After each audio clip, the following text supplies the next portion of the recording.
Celtics Stuff Live.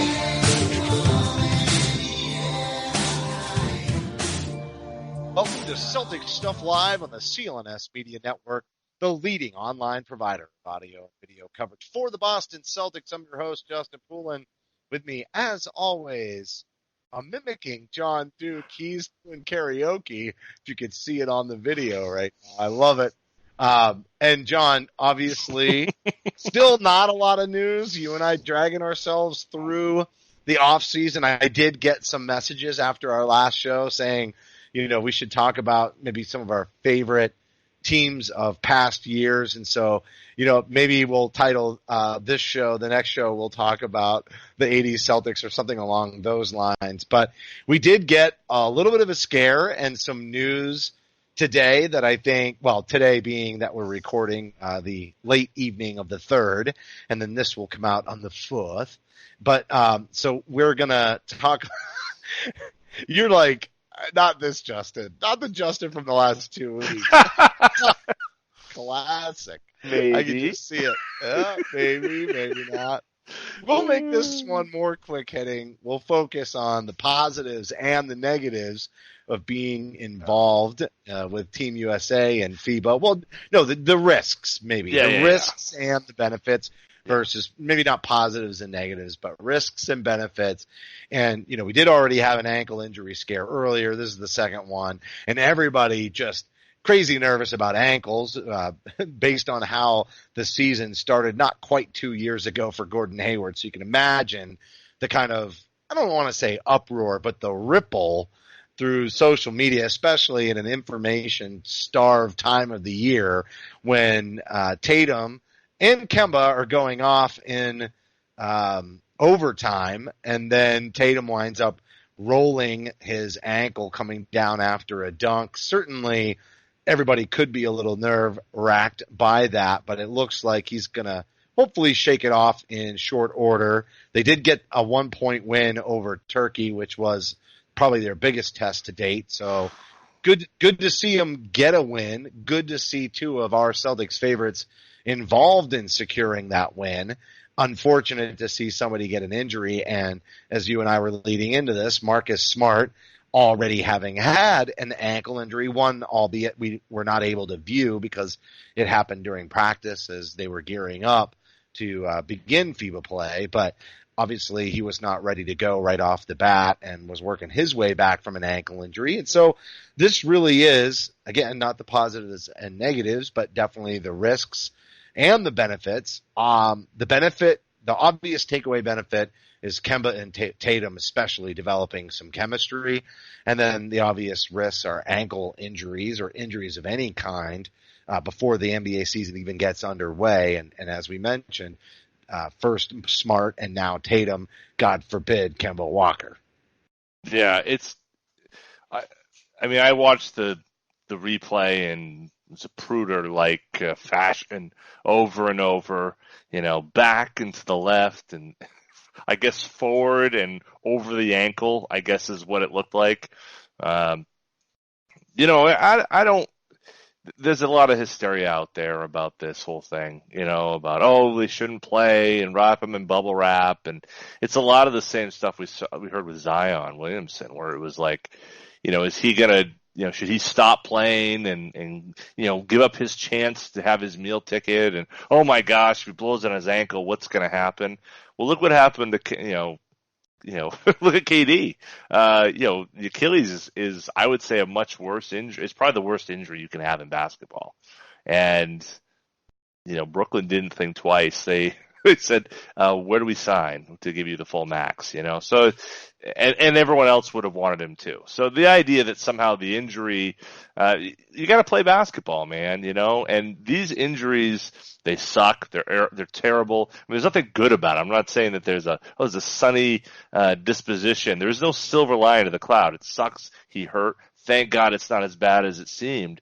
But if I'm, Jayson Tatum, it sucked to have him hurt like that. But his impact at the end of that game against Turkey, he and Kemba assisted or scored on 22 of the team's last 28 points. This is stuff that's really, making an impact. And yeah, he missed the free throws at the end of the game, at the end of regulation that would have cinched it. But to me, like, yes, that's important. But the bigger picture is what he's doing as a player. The play is effectively that won the game was a rebound that he got, drove the length of the court, and unfortunately turned his ankle. But right before that, dishes it to Chris Middleton, who gets fouled and obviously makes the free throws, and they win. That's Jayson Tatum made the play. So the idea that somehow he's just a shooter, he's just a scorer, I hope people are kind of being dissuaded from that, because clearly he has an intellect and he has an ability. I just hope the injury doesn't hold him back from being able to be even more of a talent and be able to grow more in that area here over the next few weeks. No, you can't take the aggressiveness away from a player, right? I mean, that's the biggest thing. If they're playing basketball, then they're all in playing basketball. Injuries are part of the sport, and that's the real – no, you can't put the kid gloves on. You might as well pull them, because people get hurt going half too. You try to say, oh, go 50%. Now, you're asking for trouble going at 50% just as much as you're asking for trouble playing altogether. As a matter of fact, I think there's an argument to be made that you're more likely to get hurt not going at it 100% and just kind of loafing around. It's especially some of those just weird plays, right? Not getting back on defense, but you're kind of strutting, running backwards, and then you just land on somebody's foot because you weren't looking where you were going. Like, there's just so many things that can happen. I just don't think it's reasonable. In this argument, you're really taking a stance that you are concerned that injuries are I should say that you're going to have to take a stance that the injury isn't worth the risk, period, and you yank them. I don't want them out there. I don't want them playing. And guess what? That is the statement that the rest of the league has made. That's why this team is thin. So there is an argument to be made on that side of the equation. On the other side of it, you've got I don't want to say ball dominant, because Kemba's not ball dominant, but he was in Charlotte in many ways, especially in terms, maybe he's fine to work off ball, but he's definitely a lead guard, just the amount of utilization in Charlotte's offense, et cetera, and being able to develop some early chemistry before training camp, I think could help a ton. And I think this is a situation, if we're a year from now and this team gets to the Eastern Conference Finals and is one game away from having gone to the finals, and, we were talking, that they were going back to play with Team USA and FIBA this time next year, I might say I'm not sure that it's worth it. But because it's before this crew gets together, I think it's worth the risk, and really the expectations aren't there. So that's why I bring out, if this were a year later and they had been within one game of going to the finals and they'd had another offseason to kind of make some moves and put a roster together and the championship aspirations were higher, then I would definitely say, maybe it's not worth the risk and these guys should stay home like many of the other NBA vets. Right. They've got something to prove. All these guys have something to prove right now, and that's a very important thing. To ask a guy like Jayson Tatum, who he's got a lot of people singing his praises and think he's great, and a lot of Celtics fans are among them, many of them unwilling to give him up for Anthony Davis, right? But that, after this season, how many Celtics fans is the number, is it 80%, 90% like it was? No, I mean, it's 60, 50%. There's a lot of people who are jumping off the bandwagon after a year where, while he wasn't, otherworld, in his, what he did on the floor, he was fine. I mean, it was a question of not reaching expectations. That's a lot of this for Tatum, is the fact he was only here instead of going, above, really, I think unreasonably so, a level that a guy at the age of 20, 21 years old, probably very few people have reached that strata. And that's the only way all of those people would have been happy. So there's a tinge of this disappointment around.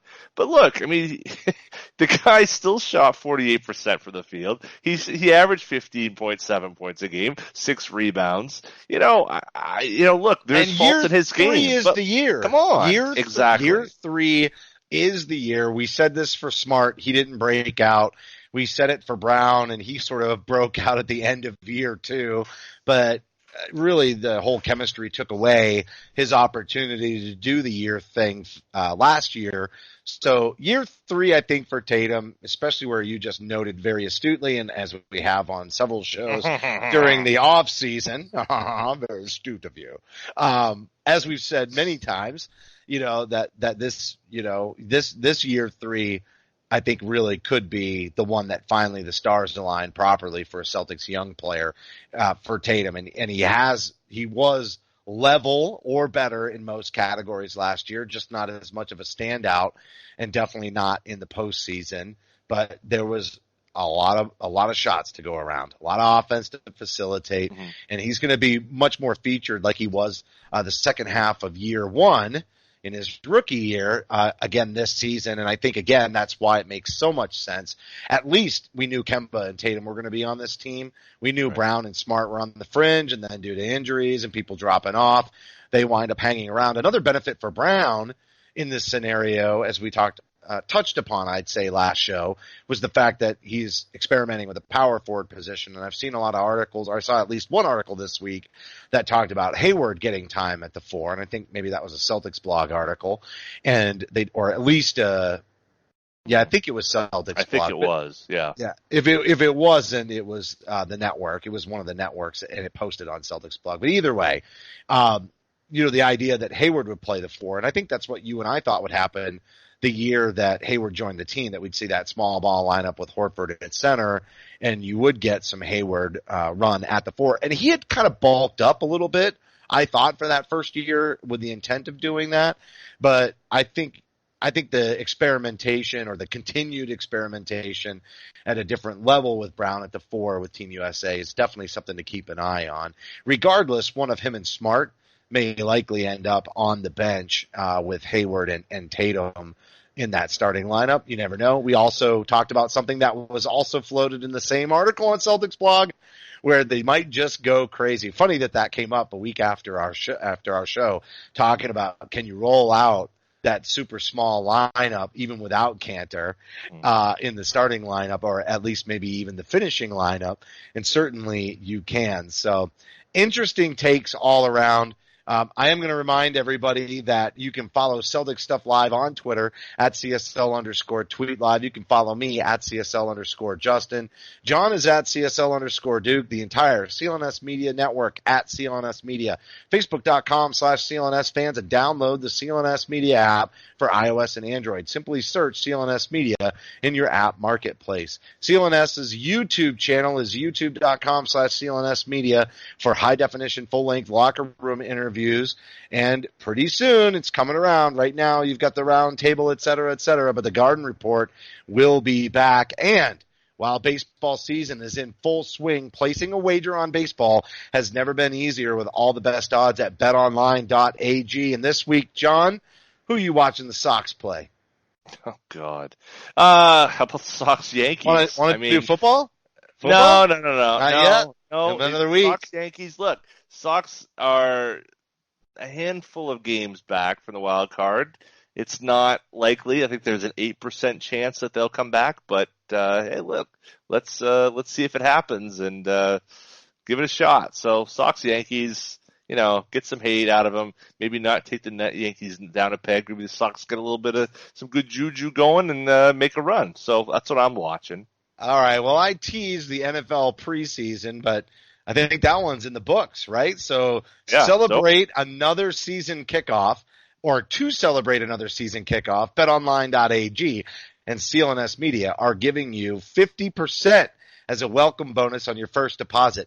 Head on over to betonline.ag or use your mobile device to join today, and use promo code CLNS50 to receive your welcome bonus. Don't sit on the sidelines this football season. Get into all the action with betonline.ag, your online sportsbook experts. And please see BetOnline's general rules for additional terms and conditions. John, there is another concern, not just an injury concern, but there is another concern with having especially 4 players from the Celtics on Team USA, and that is, it's almost like extending the season. You've already got all this feedback and all this discussion, and it happened last year, about the 82 games, it's too long, the toll that it takes on the players. And I guess with the rotations and the size of this team, if guys need a night off, it'll still be pretty easy to do. It might not lead to as many wins over the course of the year, but you have to think that Brad can manage that to some degree. But it does essentially extend the season because it is live game action.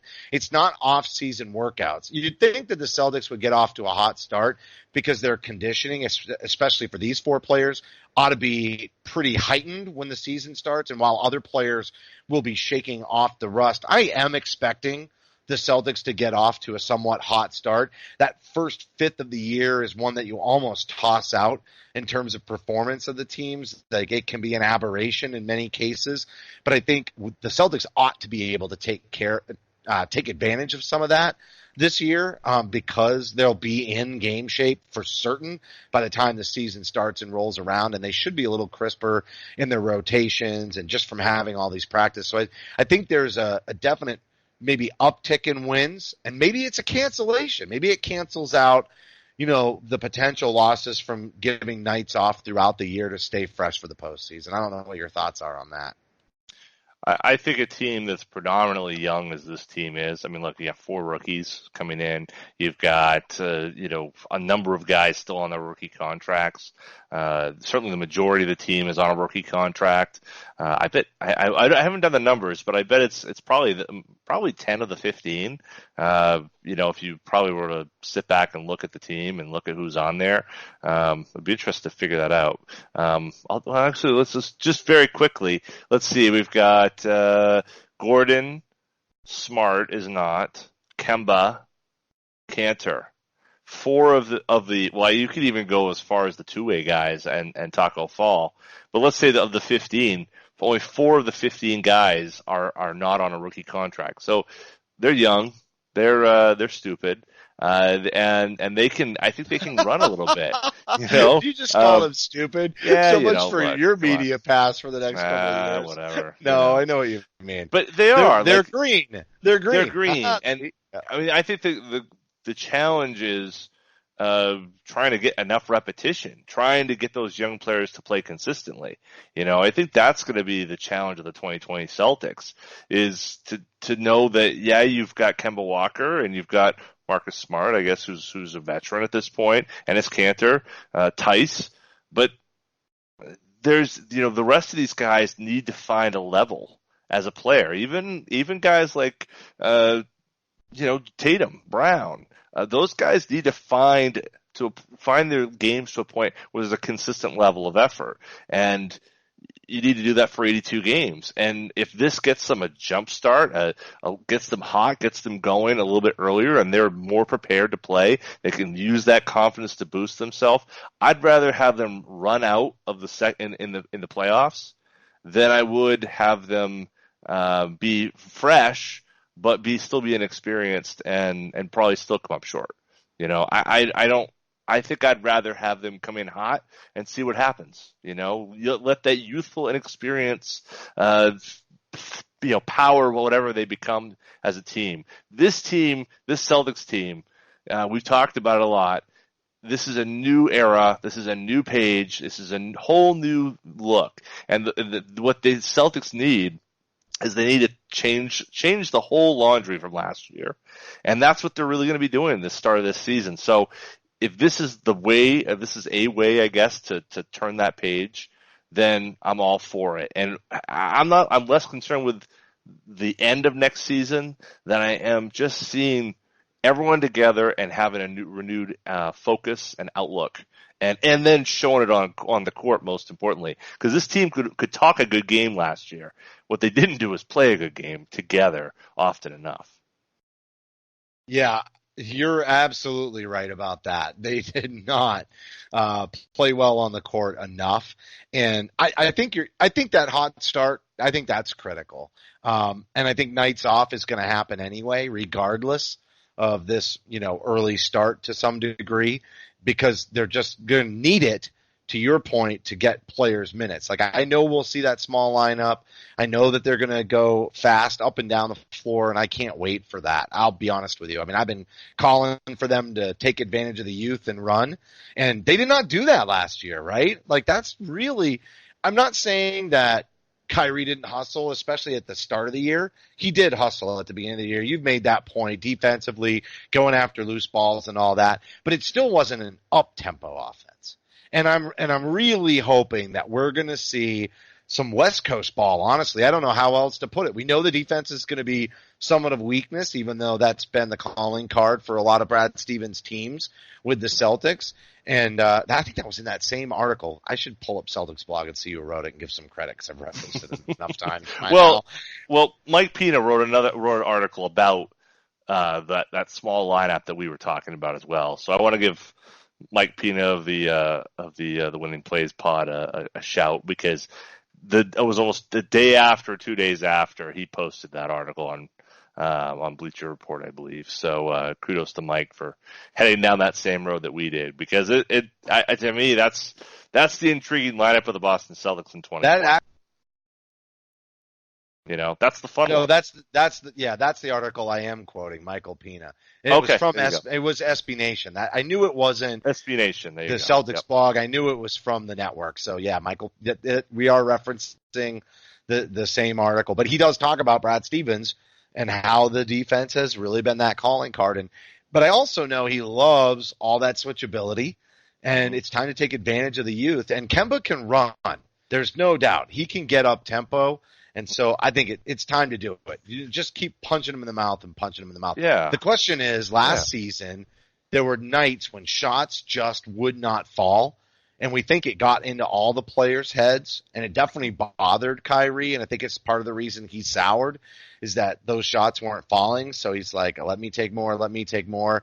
But then it was easier to game plan against. And I think that whole thing kind of spiraled out of control for the team early enough, and they didn't stick with it the kind of way that you would hope that they would have and overcome it. And I'm hoping this year that those shots do fall. And if the shots do fall and they play that up tempo, and honestly, the best way to get out of a shooting funk is to take more shots.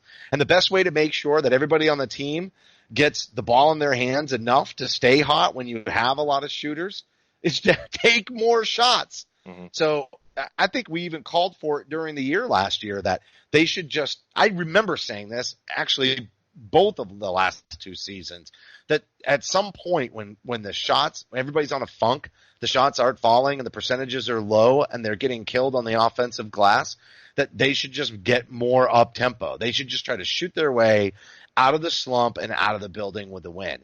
And we've never really seen that strategy. We've seen them stay committed to the defense. And I would like to see them finally break from that mold this year and see if they just can't spread the ball around, lots of shots for everybody, and go high power offense. So I don't know if there's merit to what I'm saying, but I'd at least like to see it get experimented with. I think there's a lot of merit to what you're saying. I mean, I think that's the trick, right? That's the difference. You got to find something that's different than everybody else. And you look at the roster from top to bottom. As you go into it, on paper, we thought the Celtics were going to roll over the Eastern Conference a year ago. But on paper, you look at it and you say, this is a team that's best served by going small, getting frantic, and playing a lot like what I think the best look for this Team USA is, which is really to play frantic, play a defensive, up in your face, aggressive type style. As Pina pointed out in his article, that's not something Brad Stevens has done traditionally. But when you look at the teams that he's had on the court, they haven't really been well suited to do that, whether it's Isaiah, whether it's, Kyrie. I mean, that was not an energy that you were going to get from those guys. I'm not saying that, Isaiah wasn't willing, but he wasn't. They didn't have the weapons in the past during the Isaiah era. And then when they had the weapons, once, Kyrie came on board, they had a year of injuries, and then last year they just couldn't put it all together. And that probably is my biggest criticism for Brad Stevens last season is not abandoning the defense. I do remember saying this. I said abandon the defense, get everybody tons of shots, go high power offense, and then work the defense in the last maybe month and a half of the year and try to get that right. while everybody is still feeling the groove on offense, and they've worked all these different, offensive niches in, and everybody is kind of, gelled to the point where they can each get their own, set each other up better offensively. Because the thing about defense is it's an enormous grind when you get back down on the other end of the floor and you can't put it in the bucket. It is brutal, and it makes the defense very difficult. I'd even go as far as saying that a lot of the defensive success of Brad Stevens is less about fully committing to the defense and a slower style of ball, and it's a lot more about the switchability on the floor. Like the mismatches, they masked the Isaiah Thomas mismatches, but the reason they stayed a good defensive team is because of that flexibility since then. And they're able to switch so much easier. I mean, that's part of the reason that they would keep somebody like Aaron Baines off the floor. It took an element of that switchability away, and anytime they've had an undersized player out on the floor, Avery Bradley, et cetera. Now, Avery was great up in your grill defender, so he masked, again, all the strategy. But I think Brad knows how to – it's the rotations, right? Brown was slow on rotations sometimes last year defensively, but – I think sometimes the offense, you fuel off of that. And if you have one bad defensive play, but you're just pressing and attacking down at the other end, you make up for the bad defensive play. Where it becomes a grind is when you're committing to defense and then you're slow on the rotations and you can't put the ball in, and every single failed rotation on defense leads to a bigger and bigger scoring deficit. And then look at what happened last year. How many times did they blow it in the third quarter coming out of halftime? That's how that stuff happens in my mind. I think that there is, the lack of trust and the lack of support in each other is really, I thought, where that, and where leadership was important. I thought those were areas where it's difficult to set that sort of tone when you go on the court and someone changes the play, or someone changes the call, or someone changes the situation. And we heard that a lot. We heard that from Terry Rozier and others, where I think they'd go in with a plan, and the plan would change based upon who was on the court. And the implication is that was Kyrie that was doing that. And it's hard to argue otherwise that it would be anybody else. So if that's the case, obviously you point to the totality of the Brad Stevens era. Last year was the only year where they were unable to really put things together in a cohesive way, where after timeouts were a complete crapshoot, where things didn't fit, things didn't click. You could say it's Kyrie, it could be a number of different factors, but the removal of Kyrie gives everyone a reset. And whether it's the same people or not, it's going to force them to all have a different mentality going into the year. And hopefully the idea that these guys like Tatum and Brown and Smart, and Kemba for that matter, have to play as components of a talented core, the hope would be that they can take that willingness to, step aside a bit and give up some of their roles for the larger concern and the larger goal of winning will be a natural progression for coming here to Boston. Now, I think they'll be needed more from each of those guys in Boston than there is on the national team. But to go back to our earlier conversation, for Jayson Tatum to lead that team and to do the things with rebounding and pushing the ball and creating a play, rather than catching the ball above the break, making, getting a guy up in the air, 1-2 dribbles, and then shooting from 19 feet. That's the stuff we saw last year. If he does what he's been doing in China, or particularly what he did near the end of the game there, to be one of the real key pieces to help them win, he and Kemba, they're going to be a winning team. That's the part that's going to work. And I think we've seen enough out of Brad Stevens to say he's going to get that figured out. And these guys are going to be figured out when they're coming in. That's the hope. About 3 weeks from now, training camp will start. We're going to hear a lot of great things. And if last year's any indication, we'll know right from the jump at the start of the preseason whether or not these guys are buying in and want to play for each other. Hey, that's a great teaser as the season just gets closer and closer and closer. It's really just several weeks away. But that's going to do it for this week's show. The broadcast will be available on demand on the CLNS Media mobile app. Don't forget to follow us on Twitter at CSL_Justin and at CSL_Duke. Heartfelt thank you to all of you for tuning in this offseason. And remember that you can help support the show by subscribing to Celtics Stuff Live on iTunes and Stitcher. We'd love it if you gave us a rating and review because your feedback is important to the show. For staff writer Samuel Elias, executive producer Larry H. Russell, the founder of CLNS Media, Nick Gelso, and my co-host John Duke, I'm Justin Poulin. Thank you for listening to this week's edition of Celtics Stuff Live. Celtics Stuff Live.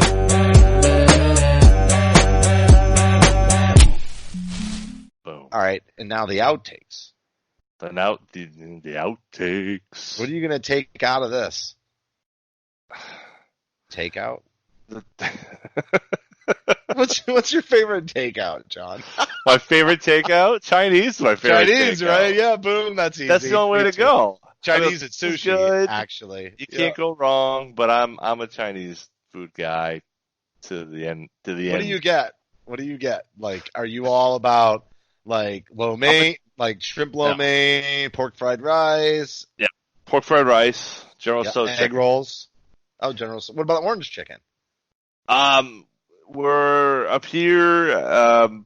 It depends upon where you are. Some have a better General Tso chicken. Some have a better orange chicken. So the place that I go, the General Tso chicken is a little bit better. So that's my. Do you ever do sushi? Do you ever do like mix in the Japanese? I'm not the fish thing. I'm not. I mean, I like fish, but it's cooked, so I can't get over. What about the rolls? Like, I mean, I get it. Not everybody likes sushi, like, on top of rice or just like that. But do you like the rolls? But see, then it's like I'm having rice and vegetables, raw vegetables. And it seems like that's not really worth its time. Oh, the rolls are delicious. No, you got to get the bigger rolls. It's rice. See, you're just doing you're doing Philly. You're doing a Philly roll only. Then you have not had sushi roll. Philly roll. The hell's a Philly roll? Philly's got their own sushi. Is this a thing? Yeah. There's a Boston roll. There's Philly rolls. You literally know nothing about sushi. The old Japanese in Philly rolling their sushi. No, the Philly roll is everywhere. I've never heard of that. Cream cheese and salmon in a rice roll, and then it's got like the black seaweed around it. That's traditional salmon. Philly roll. That means you got the fish smoked in salmon too. Yeah, there's fish. It's definitely fish. It's sushi, but it's a sushi roll. So you have the raw fish mixed in with rice with the seaweed wrap around it, and then they slice it up. They roll it up. They slice it up into little circles.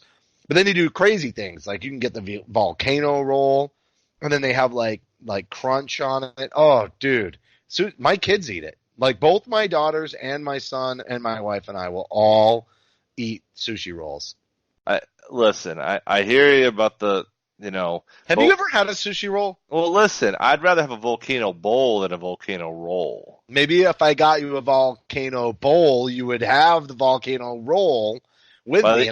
I guarantee you, if you went out for sushi with me and my family, or I came up and took you out and you got rolls, your whole outlook on sushi would change. You're thinking just straight up slab of raw fish on top of rice, which I get. That's not for everybody. It's sashimi, and I don't always get sashimi. But when I do, no. But I definitely love the rolls, and it would change your whole like sometimes there's scallions in them. Have you ever had beef negamaki? So you need to go to like a Chinese Japanese restaurant. Have you ever had beef negamaki? Dude, wait. Okay, hold on a sec.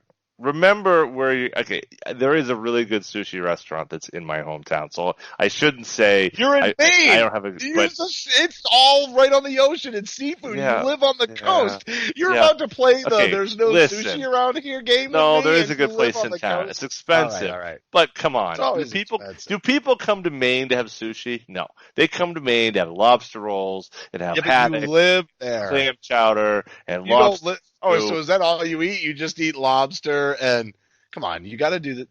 I'm going to take you out for sushi. I am going to take you out for sushi rolls, and then we have to find out if your place has beef negamaki. Now that's all cooked. It's all cooked. Well, a lot of them don't. I have a hard time finding beef negamaki. It's not everywhere. You're gonna pull up the menu right now, aren't you? Yeah, I'm going to do it right now. This is the beautiful part of being here in good old the internets. Yeah, you All pull right. it up. So I'm going to describe to you what beef negamaki is. Okay, so beef negamaki is This sort is of going to like make you want to eat it, though. yes, yes, for sure. It's basically like a bunch of like steak strips, maybe strip steak. I'm not exact. I think it's strip steak, but I'm not sure. And they pound it, like you would tenderize chicken or whatever, Yep. and flatten it out a little bit. And then they take scallions and they wrap the my mouth is watering as I'm telling you about Oh, my this. goodness.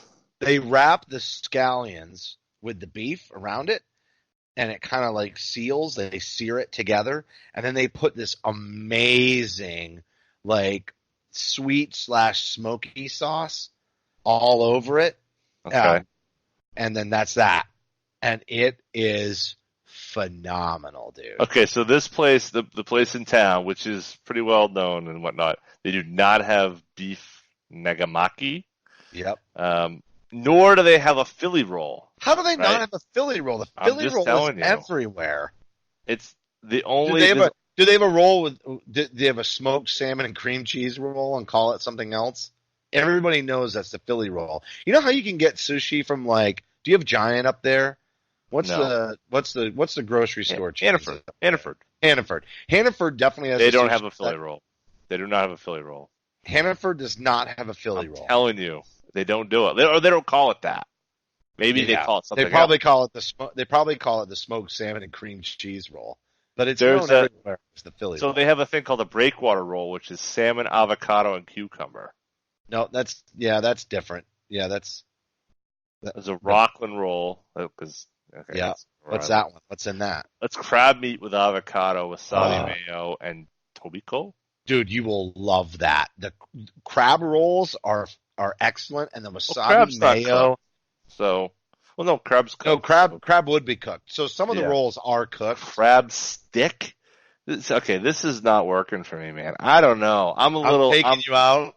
I'm gonna come up and see you, and take you out, and you're gonna be blown away. You're not understanding the artistry. We're gonna record this for the show, and it's gonna be on our YouTube page. We should totally CLNS Media YouTube / whatever, and everyone's gonna see this. They're gonna see me turn green. What's the big seafood place that sponsors like all the Celtics games and everything? Legal Seafood. Legal Seafood. So we should go to Boston, catch a game, and then video your first sampling of sushi. Maybe we can get Legal Seafood to sponsor this whole thing. I'm just trying. I'm gonna see if they've got the whole. I don't know if they do sushi. I've never eaten there because I'm out of market now. But you are out of market. You're way out of market now. But the Philly roll is everywhere. Like I've been in Vegas and had the Philly roll. I've been up and down the East Coast for work. Like I'm in Sedona right now. I bet if I found a sushi restaurant, they would have a Philly roll. I bet the reason there's no Philly roll in Maine is because it's Philly. The rivalry. That makes sense. It'd be like, oh yeah, the New York roll. Yeah, we don't sell that here. We don't do that. Nope. Oh, Legals does have a sushi menu. So see if they've got the Philly roll. See if they have the Philly roll. All right, we're gonna do this. We'll close on this. And by the way, Legal Seafood is getting serious props right now without even. Well, listen, sponsor the show, guys. Yeah. Hey, what's his name there? The guy that always does the little hits on there. Okay. No, there's no Philly roll. None of that. No Philly roll. Hawaiian roll, shrimp tempura, caterpillar roll. That sounds delicious. Ugh. Never had that. Rainbow roll. Yeah. Spider roll. Common. Yep, common. Hiyashi wakame. This is terrible. There are probably Japanese speakers who are listening to me talk, and they're like, "Oh my goodness, what a moron!" Yeah, no. Well, I will end the show on this. Yeah. My girls have requested to go to a game this year. Yes. So I was really excited, but they want to go up. So we're going to make a trip to Boston. We're going to go to a game. Maybe you and I could coordinate it. Yes. You could have the families there, and then my family will treat your family to sushi. Oh. But we'll go to a place that has Chinese and Japanese, So you Okay. can still get your pork fried rice, and then if the kids are like, bleh, bleh, then, gosh. and we'll just order a couple of like, standard awesome rolls, and you Yeah. just try one. If you guys like Awesome it, rolls. there's so many. I'd like there's- 2 of the yeah, standard awesome rolls, please. Thank you. yeah. Yeah. Well, the volcano roll is definitely a standard awesome. It will happen if I have a volcano bowl. I told you this. This is part and parcel. You got the volcano bowl and the volcano. Did bowl. legal seafood What's in have the volcano traditional? roll? I bet legal seafoods does not have traditional Chinese though, so we're gonna have to find. I think that's a find safe the right place. Yeah. Yeah. But there's all kinds of. It's Boston. I mean, my gosh, I bet we get. All right, we're gonna end the show right now, but I'm gonna tell you right now. I bet we get more comments on this takeout conversation than we have anything else the entire off season. And Nick Gelso's coming too. Yeah. Yep. Gelso, the 2 of us are families. And Nick Gelso he will never want to sit with families like that ever again. He's a smart man. No, he'll love it. He'll love it. Sit next to us, old heads. The 3 of us old head podcast. If we're doing volcano bowls, it's going to be he's messy. in. Yeah. He's He's in, but it'll be messy for all of us. That's good. That's the way it should be. Yeah. Thrown out of the garden. That'd be a good time. Yeah, we'll have to get a hotel close by. You two will probably try to stage some sort of anti-Kyrie thing, and I'll have to bail you 2 out or something. I'll just have to try to. I think I told you how I had to flag down Gorman so I could introduce him to my son. So now I've got to try to flag him down again. Yeah, exactly. It's awkward, but it was so worth it. Couple all right, volcano man. Pulls in you. It'll get It'll more be awkward. easy. It'll be easy. It'll be awkward, but it'll be easy. Won't be awkward till the next day. That's all right. true. So, how does it go? Oh, and if you're still listening, Domo. what? Domo. You're welcome. Yeah. Isn't Domo thank you? That's Domo's thank you. Yeah. Hey. It's like you're talking the Philly roll to me right now. I'm telling you, I think Domo means thank you in Japanese. That was a good way to end it, Oh, maybe it's Domo Arigato. Shoot. Mr. Roboto. Yeah, I think so. Domo Arigato. All right, enough people listening to us search the internet. You're welcome, everybody. You're welcome.